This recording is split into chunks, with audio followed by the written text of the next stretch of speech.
Tertiary क्रम की चट्टान आर्यन समूह के अंतर्गत, आर्यन समूह के ही अंतर्गत दक्कन ट्रैप के बाद यह काल मोटा मोटी हमने अभी अभी कहा क्रिटेशियस काल में हुआ था दक्कन ट्रैप वाली घटना। इसके बाद कौन सा काल आया? सिनोजोई काल आया। सिनोजोई काल आया ना। एरा कौन सा था? सिनोजोई के एरा आया था। सिनोजोई के एरा को कौन से पीरियड बोलते हैं? टर्शियरी पीरियड बोलते हैं। और टर्शियरी पीरियड को मोटा मोटी हमने 4 भागों में बांटा था। ठीक है ना? टर्शियरी क्रम की चट्टान। अब देखते हैं अगला है टर्शियरी क्रम की चट्टान। टर्शियरी क्रम की चट्टान या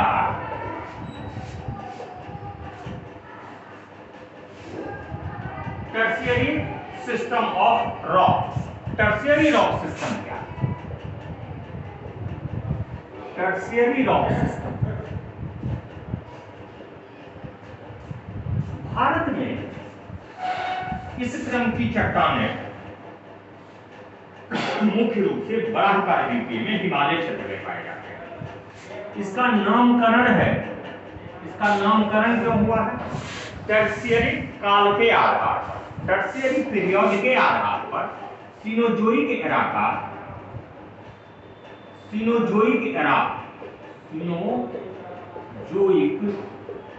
या नवजीवीकल, यही कह रहे हैं ना, नवजीवीकल समजोइक एरा का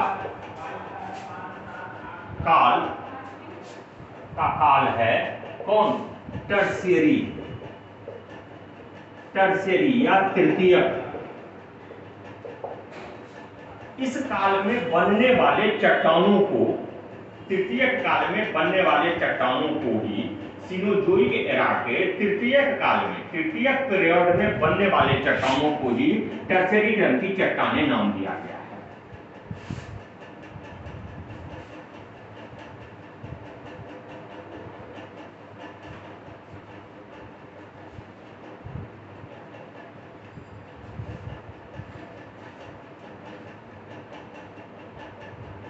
इसका काल क्या है? इसका काल है करीब 6 करोड़ वर्ष से लेकर के 70 लाख वर्ष तक। करीब 6 करोड़ वर्ष पूर्व से लेकर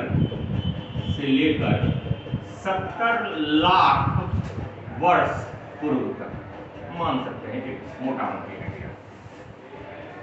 यानी क्रिटेशियस के काल के बाद का इसका काल है।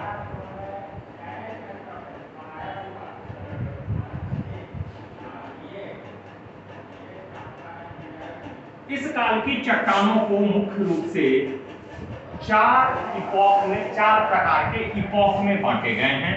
वह इपॉक्स हैं कौन है? इयोसीन एपॉक की चट्टानें, यानी इयोसीन काल में जो चट्टानें बनी इयोसिक एपॉक की चट्टानें होंगी। दूसरा कौन है? ओलिगोसीन एपॉक की चट्टानें। तीसरा मायोसीन एपॉक की चट्टानें।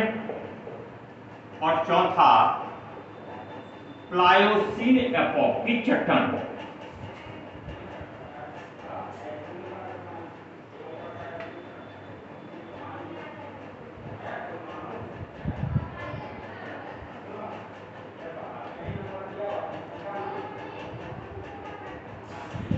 किस प्रक्रिया, इस काल में जो प्रक्रियाएं पालन हुई, इस प्रकार की चट्टानों के निर्माण के प्रमुख जो बातें थी वह यह बातें थी कि इस प्रकार में 2 बड़ी घटनाएं हुई।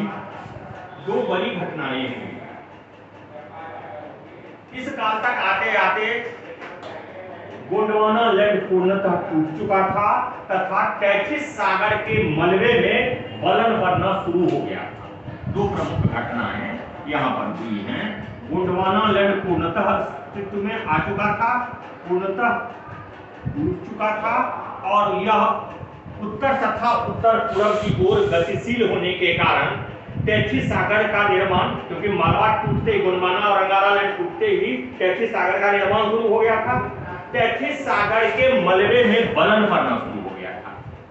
टेथिस सागर के मलबे में वलन पड़ना शुरू, फोल्ड पड़ना शुरू हो गया था। दो प्रमुख बातें इस काल की प्रक्रिया के तहत, दो प्रमुख बातें थी। एक, टेथिस सागर पूर्णतः अलग हो गया, गोंडवाना लैंड अलग हो गया, टेथिस सागर के मलबे में वलन पड़ना शुरू हो गया। गोंडवाना लैंड पूर्ण रूप से पूर्णतः टूट गए, यानी पूर्ण अस्तित्व में आ गया।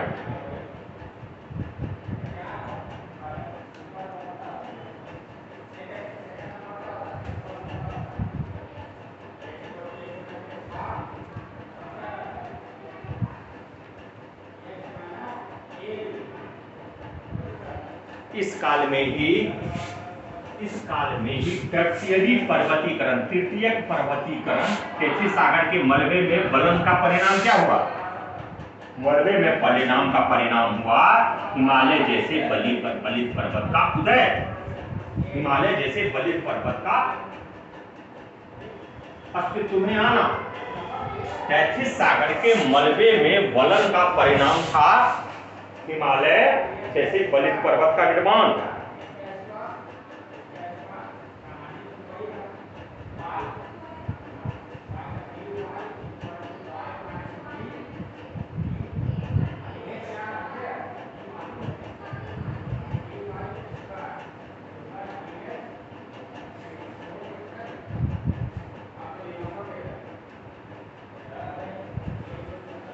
इस प्रकार के बलित पर्वत, हिमालय जैसे बलित पर्वतों का निर्माण किससे हुआ? टेथिस सागर के मलबे के। तो यह किस प्रकार का चट्टान इसमें पाया जाएगा? अवसादी चट्टान पाया जाएगा। अवसादी चट्टान के कौन कौन से प्रकार मिलेंगे? वह वही प्रकार होंगे मुख्य रूप से जो समुद्र में बने होंगे। समुद्री मलबे का यह परिणाम होगा। यानी अवसादी चट्टान, अवसाद का जमाव कहां हुआ होगा? टेथिस सागर के अंदर, उसी के मलबा पे वलन पड़ा था। तो यह जितने भी अवसादी चट्टान होंगे वो टेथिस सागर का ही भाग होगा। जैसे बलुआ पत्थर, चूना पत्थर, कॉन्ग्लोमरेट, सेल,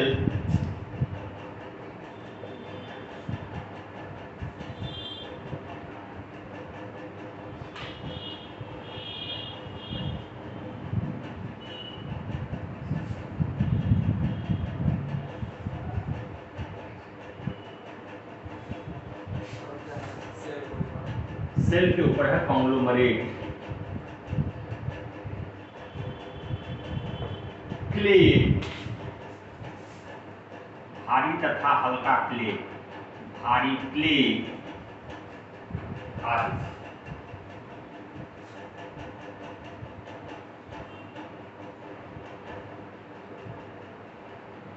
इसका विस्तार इओसीन काल के चट्टान मुख्य रूप से रानीकूट में पाए जाते हैं। रानीकूट, इओसीन काल के रानीकूट में। रानीकूट कहां?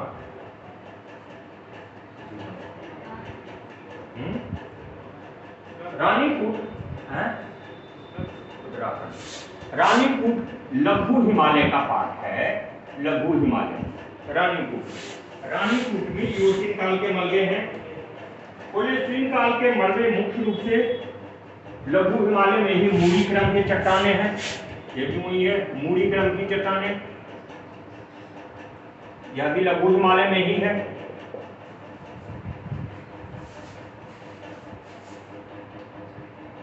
ओलिगोसीन और मायोसीन, यही पीरियड था बृहद हिमालय के निर्माण का। ओलिगोसीन और मायोसीन पीरियड, यही पीरियड था बृहद हिमालय के निर्माण का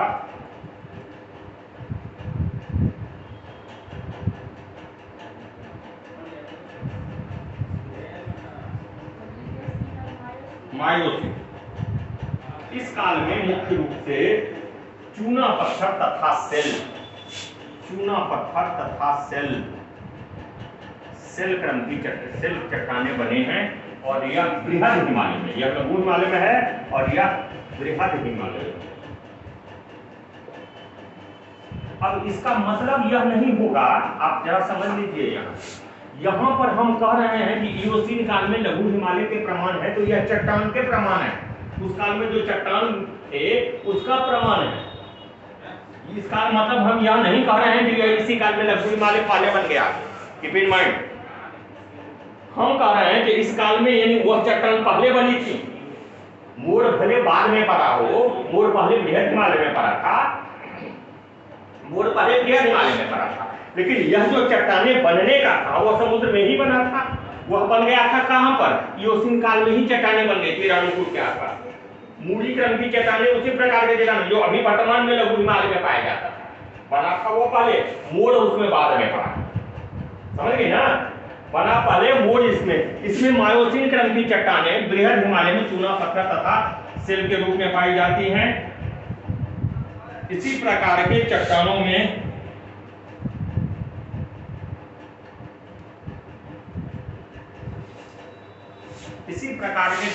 में पेट्रोलियम मिलने की भी संभावना होती है। हाँ, इसी प्रकार के चट्टानों में सेल होगा तब जंग होगा, किसके बनने का?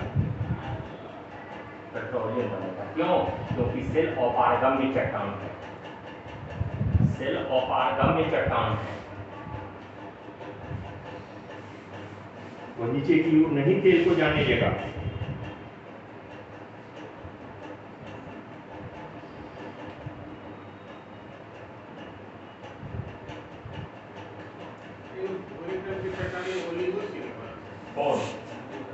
मूड़ी क्रम की चट्टानें ओलिगोसीन और प्लायोसीन में चूना पत्थर, बलुआ पत्थर, बजरी, क्ले, बालू आदि पत्थर।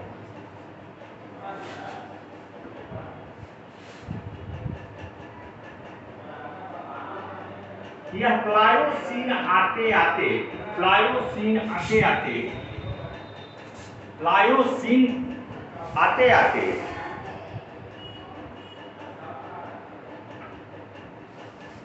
हिमालय की तीसरी श्रेणी, सबसे दक्षिणतम श्रेणी कौन? तीसरी श्रेणी, सबसे दक्षिणतम श्रेणी शिवालिक बनने का क्रम यहां पर शुरू हो चुका था। शिवालिक बनने का क्रम यहां पर शुरू हो चुका था। शिवालिक की चट्टानें मुख्य रूप से बलुआ पत्थर, बालू, क्ले आदि, यहाँ की जो प्रमुख रूप से चट्टानें हैं, इस काल की चट्टानें, उस चट्टानों में की एक विशेषता यह है, जो यह स्थलीय चट्टानें यानी स्थल पर बनने वाले जो चट्टानें होती हैं वह शिवालिक में पाई जाती हैं। इस दोनों में पाए जाने वाले चट्टानें इवेन ट्रांस हिमालय में भी पाए जाने वाले चट्टान कौन थे? वही चट्टान थे जो समुद्र में पाए जाते हैं।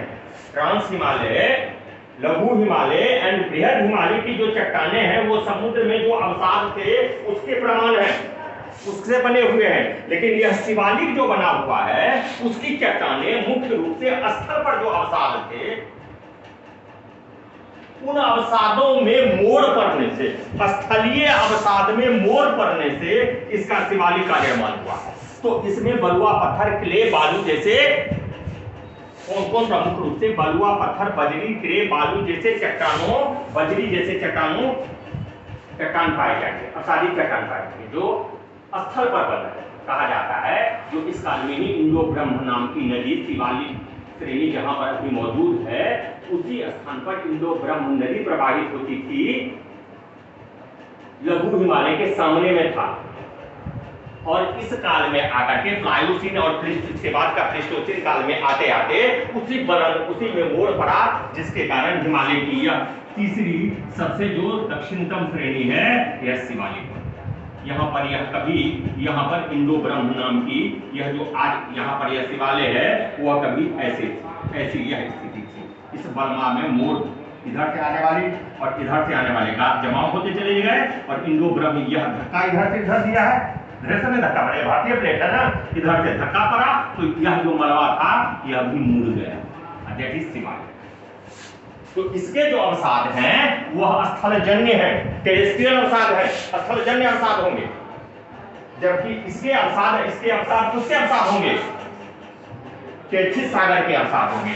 इसके भी अवसाद वही है, ट्रांस हिमालय। ट्रांस हिमालय का निर्माण बाद में हुआ है, पहले बृहद हिमालय है, बृहद हिमालय के बाद ट्रांस हिमालय बना है। तो इसके भी अवसाद वही अवसाद होंगे, समुद्र वाले अवसाद होंगे, क्योंकि इसकी भी चट्टान मुख्य रूप से इसके बेसाल्टिक संरचना किसका? ट्रांस हिमालय का, जास्कर का, लद्दाख का, काराकोरम का, जास्कर, लद्दाख एंड काराकोरम, यही है ना ट्रांस हिमालय। ट्रांस हिमालय यही है कि ना, कि नहीं है?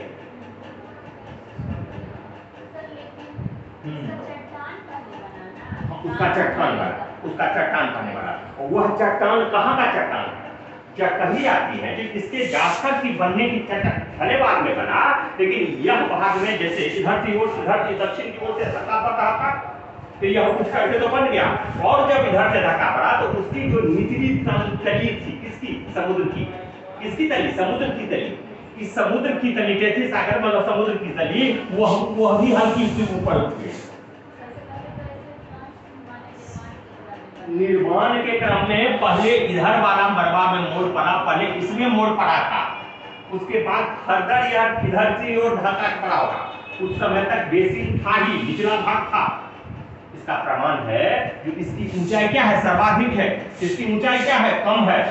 यह जब धक्का फर्दर धक्का इधर की ओर से धक्का आ रहा था तो यह जो अब पहले मारेंगे तो सबसे पहले कौन कुछ में फोल्ड होगा? जो सबसे लचीला चट्टान होगा उसमें सबसे ऊंचाई तक जाएगा ना। तो यह समुद्र का अवसाद था, कैसे सागर था, तो इसमें सबसे ऊंचाई मोड़ चल गया, जोर से धक्का भी पड़ा तो मोड़ सबसे ज्यादा पड़ा। अपेक्षा की यह चट्टानें कड़ी चट्टानें थी, बेसाल्टिक चट्टानें थी। बेसाल्ट कहाँ पर पाया जाता है? समुद्र के तली में। तो उसमें उतना आसानी से मोड़ नहीं पड़ता है, उतना आसानी से मोड़ नहीं पड़ता है जितना अवसादी चट्टान। तो अवसादी चट्टान था इसीलिए तो यह ऊंचा भाग गया, ऊपर भाग गया, लेकिन यह उतनी लचीला चट्टान नहीं था, जिसके कारण यह उतना ऊंचा मोड़ इसमें नहीं गया। तो इसीलिए हम कहते हैं कि यह जो चट्टानें थी, यह जो प्लायोसीन काल की जो चट्टानें थी वह स्थलजन्य अवसादों की प्रमुखता है, और इसी के कारण स्थलजन्य अवसाद होने के कारण ही इसमें वैसे जीवों के प्रमाण मिले हैं, किसमें? शिवालिक में वैसे जीवों के प्रमाण मिले हैं जो जीव जल्दी स्थलीय जल में पैदा होते हैं। स्थलीय जीव, यहाँ पर जो प्रमाण मिले हैं अवसादों के, उस अवसाद में जीवात्म के, अवसादी चट्टान है तो जीवात्म के परिणाम होंगे ना, क्योंकि अब तक तो जीवन डेवलप हो गया था, प्रमाण तो होंगे, लेकिन साथ साथ जो प्रमाण हो किस तरह का जीव है? समुद्री जीव के परिणाम, वो काफी सलेन वाटर में वह जन्म सकते हैं, उसी का परिणाम। तो उसके कारण इसके जो अवसाद हैं उसमें समुद्री जीव का परिणाम है, लेकिन इसके जो अवसाद हैं उसमें स्थल स्वच्छ पानी में, मीठे पानी में पनपने वाले जीवों के परिणाम प्रमाण। भारत में इसी काल के टर्शियरी काल की चट्टानों में ही पेट्रोलियम तथा प्राकृतिक गैस, खनिज, इस प्रकार के चट्टानों का महत्व खनिज के दृष्टि से क्या है? पेट्रोलियम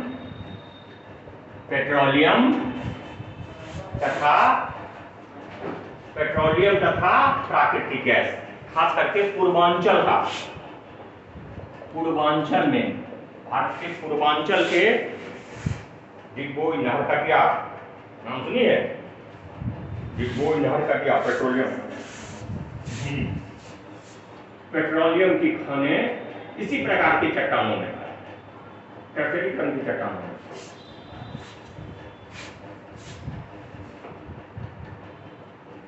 त्रिपुरा में गैस के, प्राकृतिक गैस के भंडार इसी प्रकार के चट्टानों में। प्राकृतिक गैस के भंडार किसी प्रकार के चट्टान। अब अंतिम चरण के लिए चट्टान है